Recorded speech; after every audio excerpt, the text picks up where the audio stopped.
Assalamualaikum warahmatullahi wabarakatuh. Saya Ayu Wardatu Asria dan teman saya Regita Dwi Marini serta Sela Yulia, mahasiswi semester 4 Fakultas Ekonomi, Program Studi Akuntansi di Universitas Islam 45 Bekasi. Melalui video ini kami akan membahas pajak penghasilan pasal 24 sebagai pemenuhan tugas perpajakan lanjutan.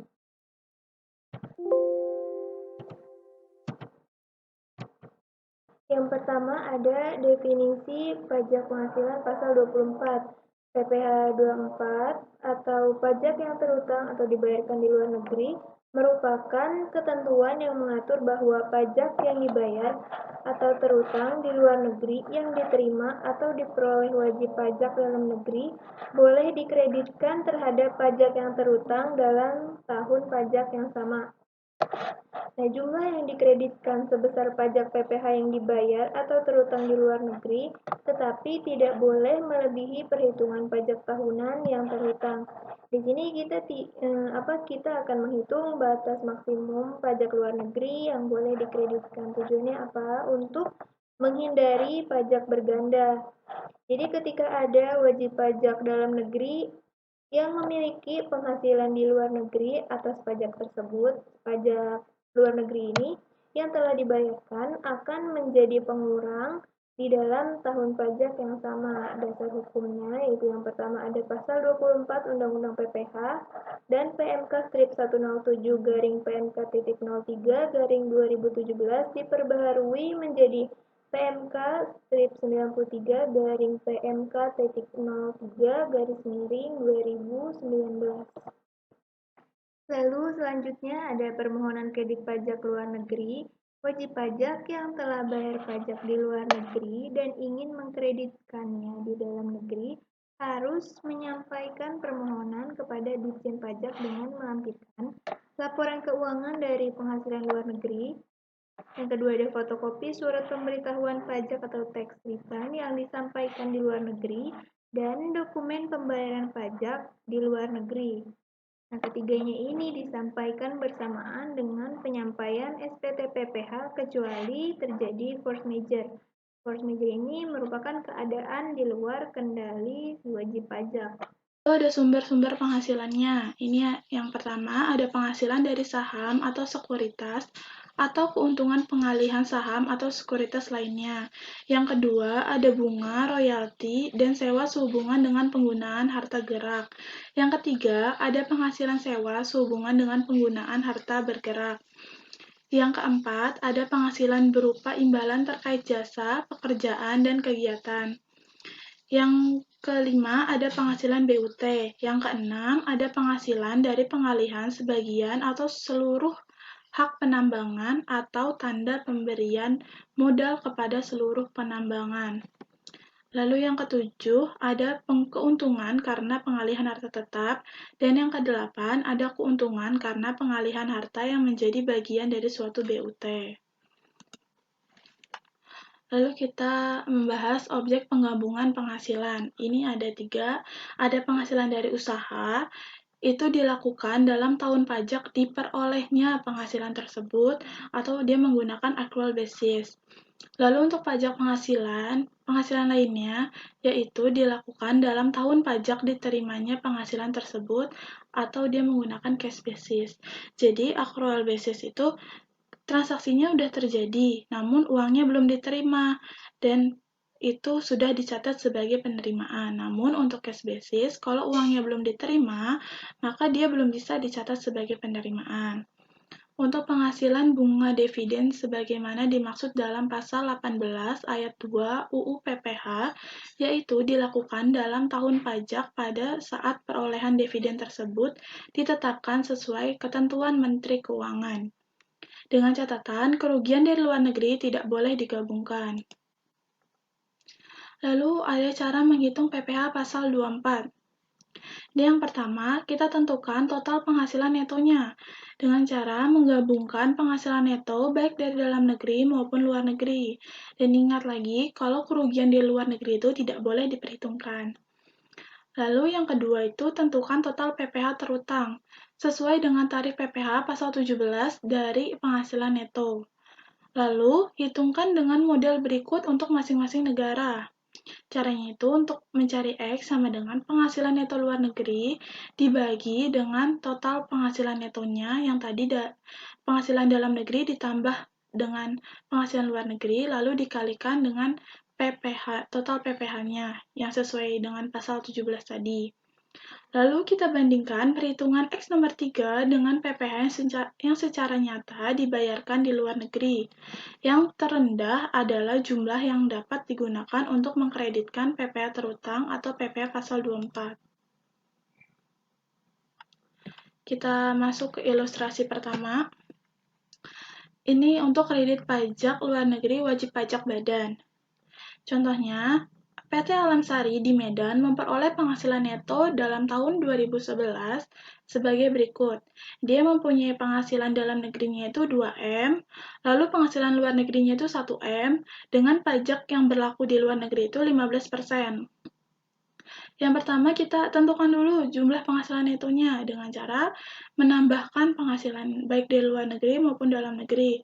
Tadi penghasilan luar negerinya itu 1M, ditambah dengan penghasilan dalam negerinya itu 2M, maka jumlah penghasilan netonya itu 3M. Lalu kita menghitung PPh terutang sesuai tarif PPh pasal 17.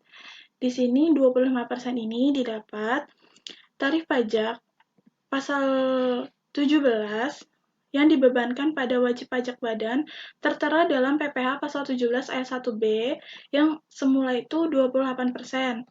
Namun, pada ayat 2A disebutkan mulai tahun pajak 2010 tarif pajak bagi wajib pajak badan ditetapkan sebesar 25%. Jadi, ini tarifnya itu sekarang yang berlaku 25%. Lalu dikali dengan penghasilan netonya, tadi 3M. 25% dikali 3M, maka PP yang terutang sesuai tarif PPh pasal 17 adalah 750 juta. Lalu kita hitung batas maksimum kredit pajak dengan cara tadi penghasilan dari luar negeri dibagi dengan penghasilan neto dikali dengan tarif PPh pasal 17. Jadi 1M dibagi dengan 3M dikali 750 juta. Lalu kita dapat hasilnya 250 juta. Lalu kita menghitung PPh yang dipotong atau dibayar di luar negeri. Tadi tarif yang dikenakan di luar negeri itu sebesar 15%. 15% dikali dengan 1M maka didapat 150 juta. Lalu kita bandingkan nih, mana yang lebih rendah antara PPh yang memang sudah dipotong di luar negeri atau dengan batas maksimum kredit pajak luar negeri yang kita hitung. Ternyata yang terendah memang PPh yang dipotong atau dibayar di luar negeri. Jadi kredit yang diperbolehkan atau PPh 24-nya sebesar 150 juta sesuai dengan tarif pajak PPh yang dibayar di luar negeri.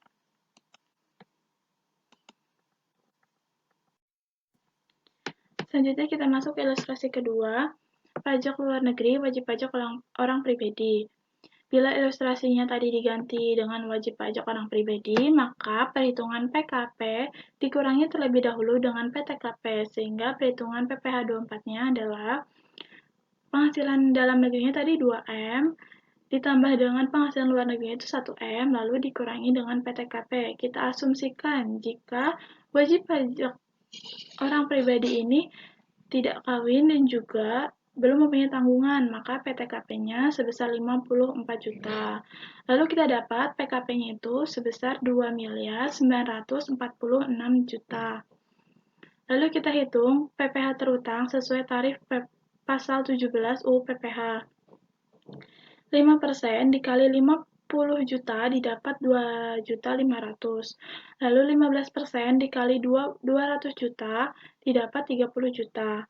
25% dikali 250 juta, maka didapat 62.500.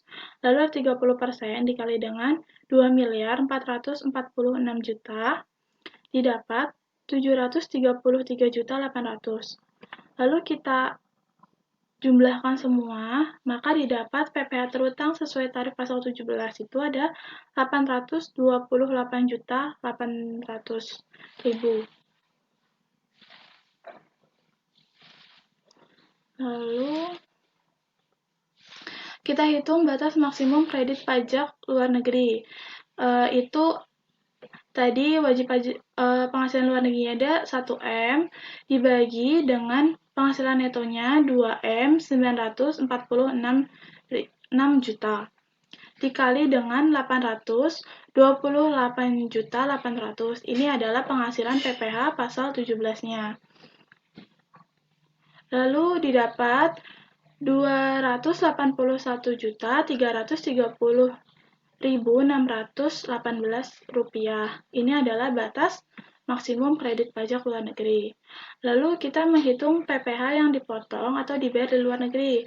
Tadi kan tarif pajak yang berlaku 15% dikali dengan penghasilan luar negerinya 1M, maka didapat 150 juta. Lalu kita bandingkan, ternyata yang lebih kecil adalah PPh yang dipotong atau dibayar luar negeri, maka kredit pajak luar negeri yang diperbolehkan adalah 150 juta sesuai dengan PPh yang dipotong atau dibayar di luar negeri.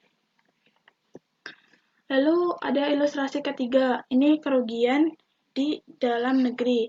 Jika kerugian usaha di dalam negeri, maka sejumlah kerugian yang diderita tersebut dapat digabungkan. Ini contohnya ada PT Cendrawasih, merupakan perusahaan yang terletak di Surakarta dengan penghasilan neto pada tahun 2011. Itu ada penghasilan usaha di luar negeri 1M dengan pajak yang berlakunya itu 40%. Lalu ada rugi di dalam negeri sebesar 200 juta. Lalu karena ini ada laba dan juga rugi, maka kita kurangkan penghasilan netonya sebesar 800 juta. Lalu kita hitung PPh terutangnya, ini karena dia badan, 25% dikali dengan 800 juta dari penghasilan netonya, didapat 200 juta. Ini adalah PPh terutang pasal 17. Lalu kita hitung batas maksimum kredit pajak luar negerinya. Tadi penghasilan di luar negerinya itu 1M dibagi dengan jumlah penghasilan netonya itu 800 juta dikali dengan PPh terutangnya 200 juta, maka didapat 250 juta. Lalu kita hitung PPh yang dipotong atau dibayar di luar negeri. Pajaknya itu 40% dikali dengan penghasilannya 1M, maka didapat 400 juta. Ini 400 juta adalah PPh yang dipotong atau dibayar di luar negeri. Lalu kita bandingkan dengan batas maksimum kredit pajak luar negeri. Ternyata didapat 250 juta, maka kredit pajak luar negeri yang diperbolehkan atau PPh 24-nya itu 250 juta sesuai dengan tarif batas maksimum kredit pajak luar negeri. Lalu contoh yang keempat, di sini ada PT Amboy di Yogyakarta dalam tahun 2011 memperoleh penghasilan neto sebagai berikut. Penghasilan dalam negerinya 2 miliar, penghasilan dari Italia dan tarif pajak yang 40% yaitu 1 miliar, penghasilan dari Inggris, tarif pajak 30% yaitu 2 miliar, jumlah penghasilan netonya dari penghasilan dalam negeri ditambah penghasilan Italia ditambah dari penghasilan Inggris itu 2 miliar ditambah 1 miliar dan ditambah 2 miliar menjadi 5 miliar. Lalu selanjutnya PPh yang terutang menurut pasal 17 Undang-Undang PPh. Tarifnya yaitu 25% dikali 5 miliar yaitu penghasilan neto. Jadi 1 miliar 250 juta rupiah. Selanjutnya kita hitung batas maksimum kredit pajak luar negeri untuk masing-masing negara. Di sini ada Italia dari penghasilannya 1 miliar dibagi jumlah neto jumlah penghasilan netonya 5 miliar dikali PPh terutang. PPh terutangnya itu 1 miliar 250 juta rupiah menjadi 250 juta. Yang kedua itu Inggris penghasilannya 2 miliar dibagi jumlah penghasilan netonya 5 miliar dikali PPh terutang 1 miliar 250 juta menjadi 500 juta rupiah. Lalu selanjutnya menghitung pajak yang dipotong atau dibayar di luar negeri. Pertama, Italia tarif pajaknya 40% dikali 1 miliar yaitu penghasilannya menjadi 400 juta. Lalu Inggris tarif pajaknya 30% dikali penghasilannya itu 2 miliar sama dengan 600 juta rupiah. Lalu kredit pajak yang diperbolehkan yaitu 750 juta rupiah. Kenapa 750 juta? Karena di sini kita ambil dari nominal yang paling rendah, yaitu untuk Italia 250 juta dan 400 juta, berarti yang lebih rendah 250 juta. Dan untuk Inggris dari 500 dan 600, yang paling rendah yaitu 500. Jumlah kredit pajak luar negerinya yang bisa dikreditkan yaitu 250 juta ditambah 500 juta yaitu 750 juta rupiah. Lalu contoh yang kelima, di sini kerugian di luar negeri. Kerugian di luar negeri tidak boleh digabungkan atau dikompensasikan dengan penghasilan yang diterima atau diperoleh di Indonesia. Di sini ada PT Kutilan di Malang memperoleh penghasilan neto dalam tahun 2011. Yang pertama di Australia memperoleh laba sebesar 1 miliar dengan pajak yang 400 juta rupiah. Yang kedua di Singapura memperoleh laba 3 miliar dengan pajaknya 900 juta. Lalu yang ketiga di Vietnam menderita kerugian sebesar 2 miliar 500 juta rupiah. Yang keempat penghasilan usaha di dalam negerinya sejumlah 4 miliar rupiah. Selanjutnya penghitungan kredit pajak luar negeri. Di sini ada laba di Australia yaitu 1 miliar rupiah, laba di Singapuranya 3 miliar rupiah, rugi di Vietnamnya tidak kita hitung karena kerugian di luar negeri tidak boleh digabungkan atau dikompensasikan. Jumlah penghasilan luar negerinya 4 miliar, penghasilan dalam negerinya 4 miliar, lalu jumlah penghasilan netonya dari luar negeri dan dalam negeri dijumlahkan menjadi 8 miliar rupiah. Kemudian PPh terutang berdasarkan pasal Undang-Undang PPh yaitu tarifnya 25% dikali jumlah penghasilan neto yaitu 8 miliar menjadi 2 miliar rupiah.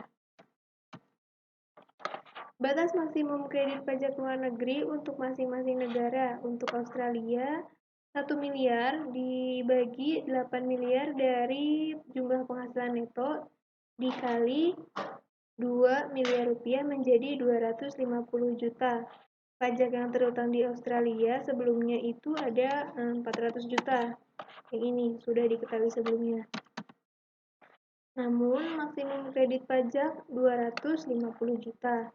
Sehingga pajak yang dikreditkan menjadi 250 juta karena yang paling rendah.